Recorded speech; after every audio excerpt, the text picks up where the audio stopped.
Hello friends, ओम श्री गणेशाय नमः। जय श्री कृष्णा। आप सभी का स्वागत है आपके अपने यूट्यूब चैनल पर। फ्रेंड्स, आज हम आपको इस वीडियो में बताने जा रहे हैं कार्तिक मास महात्म्य के 15वें अध्याय की कथा के बारे में, जिसको सुनने मात्र से ही मिलता है उत्तम फल और बढ़ते हैं धन धान्य के भंडार। फ्रेंड्स, वीडियो शुरू करने से पहले आपसे रिक्वेस्ट है, अगर आप हमारे चैनल पर नए हैं और आपने अभी तक चैनल को सब्सक्राइब नहीं किया है तो प्लीज़ सब्सक्राइब कीजिएगा चैनल को, साथ ही प्रेस कीजिएगा बेल आइकन को, जिससे नए वीडियो से रिलेटेड नोटिफिकेशन आपको तुरंत प्राप्त हो सके। और वीडियो पसंद आने पर वीडियो को लाइक और शेयर जरूर कीजिएगा, ताकि सभी भक्तों को इस वीडियो का लाभ प्राप्त हो सके। और कमेंट बॉक्स में जय श्री कृष्ण जरूर लिखिएगा। कार्तिक मास महात्मा सभी प्रकार के विघ्नों का नाश करने वाले तथा सारी सृष्टि का पालन करने वाले श्री गणेश जी तथा ज्ञान के दाता देवी श्री सरस्वती जी तथा सब पुराणों के कर्ता श्री व्यास जी तथा श्री गुरुदेव जी के चरण कमलों में नमस्कार करके भगवान की श्रद्धा और भक्ति रस में डूबे हुए कार्तिक मास महात्म्य की कथा कहती हूँ।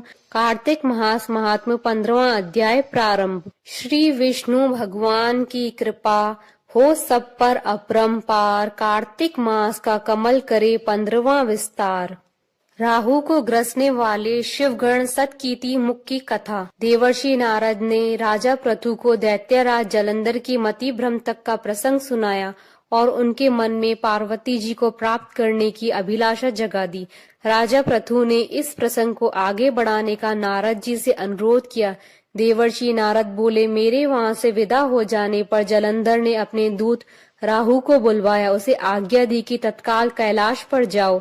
नारद जी ने सूचना दी है कि वहां स्त्रियों में रत्न पार्वती रहती हैं। अभी उस पर एक योगी का आधिपत्य है जो उसकी योग्य नहीं है। जलंधर ने जितना सुना था शंकर जी के रूप रंग वेशभूषा के विषय में, जितना सुना था उससे भी ज्यादा उनको कुरूप बताने लगा। उसने राहु से कहा, उस जटाधारी वस्त्रहीन सर्पों और विषधरों में गिरे रहने वाले शंकर को जाकर मेरा संदेश दो कि वह सर्वांग सुंदरी स्त्री मुझे सौंप दे। उससे पार्वती को प्राप्त कर सम्मान के साथ मेरे पास लेकर आओ। वह असुरों की होने वाली महारानी है, उनके मान सम्मान में कोई कमी न आए। अपने स्वामी की आज्ञा पाकर राहु कैलाश की ओर चल पड़ा।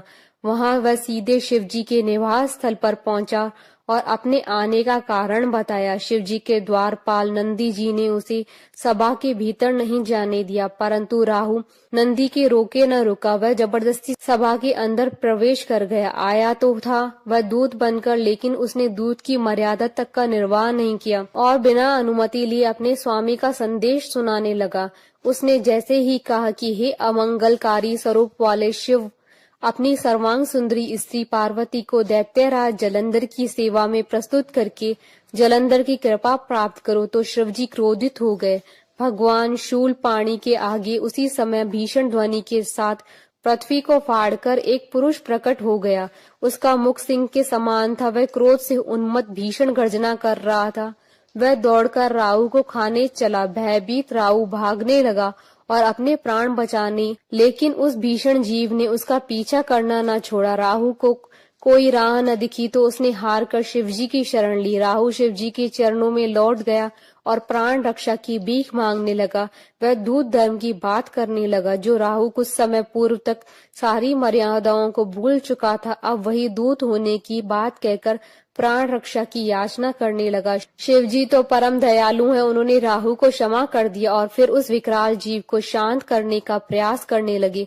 उन्होंने उससे कहा कि मैंने राहु को क्षमा कर दिया है, अब वह मेरा शरणागत है, इसके प्राण मत लो। शिवजी के वचन सुनकर वह विकराल जीव बोला, मैं तो आपके आदेश को मानने के लिए बाध्य हूँ, परंतु अब बहुत भूखा हूँ, मुझे भोजन चाहिए। इससे छोड़ दूं तो आप फिर यह बताएं कि मैं क्या खाऊं। शिवजी ने कहा, सुनो, यदि तुम्हें भूख लगी है तो तुम शीघ्र ही अपने हाथ पैरों के मांस का भक्षण करो। शिवजी की आज्ञा पाकर उसने अपने शरीर के मांस को खाना शुरू किया। फिर वह अपने पूरे शरीर के मांस को खाने लगा। अंततः उसके शरीर पर सिर्फ मस्तक मात्र शेष रह गया। ऐसा आज्ञा पालक देखकर शिवजी बड़े प्रसन्न हुए और मस्तक शेष जीव को उन्होंने अपना प्रिय गण बना लिया। फिर शिवजी ने कहा, अब मेरी पूजा के समय अब तेरी भी पूजा होगी। जो तेरी पूजा नहीं करेंगे वह मेरे प्रिय नहीं होंगे। शिव जी से ऐसा वरदान पाकर उस पुरुष को बड़ी प्रसन्नता हुई। उस दिन से वह शिव जी के द्वार पर सतकीर्ति मुख नामक गण होकर स्थित रहने लगा। इति श्री कार्तिक मास महात्म कथा 15वां अध्याय संपूर्ण। बोले भगवान विष्णु जी की जय, सनातन धर्म की जय। हमारे साथ इस वीडियो में अंत तक बने रहने के लिए आपका धन्यवाद। ओम श्री गणेशाय नमः। जय श्री कृष्णा।